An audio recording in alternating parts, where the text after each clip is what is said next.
And just to be clear, what the president said in that tweet is not correct, right? I mean, it seems as though there was certainly an attempt to influence the presidential election. Let's go to the part that's definitely correct, that this effort started years before the election, before Trump campaign. And the goal here, clearly, as laid out in this indictment, is that the Russians wanted to interfere with the U.S. election.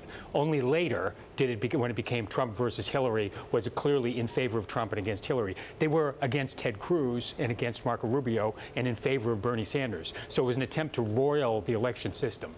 The indictment doesn't establish that there's any collusion between the Russians and Trump, but it doesn't preclude it either, right? Correct. So it's clear that the people in the Trump campaign in Florida and Texas who ended up working with these Russians, it was unwitting. There's no evidence at all that they understood that these were Russians who were emailing them. But we have, this is the social media side. There's already evidence that, the Trump Tower meeting with Natalia Veselnitskaya, et cetera, that there were overt attempts to, in other space, deal with the campaign. This is just a new phase of the investigation. But the president was right in saying that there is no collusion, or there was no indication of collusion based on today's indictment.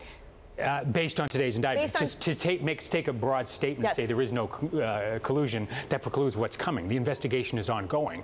Okay, tie this back to what has happened already with Michael Flynn, Paul Manafort. How does this connect with the previous indictments? Well, the two of the cooperators, Michael Flynn and George Papadopoulos, have both admitted to lying about contacts with Russians. So it's clear that officials representing the campaign were in contact with the Russian ambassador or other representatives of Russia, and then lied about it to FBI agents who were asking them. So that smells bad.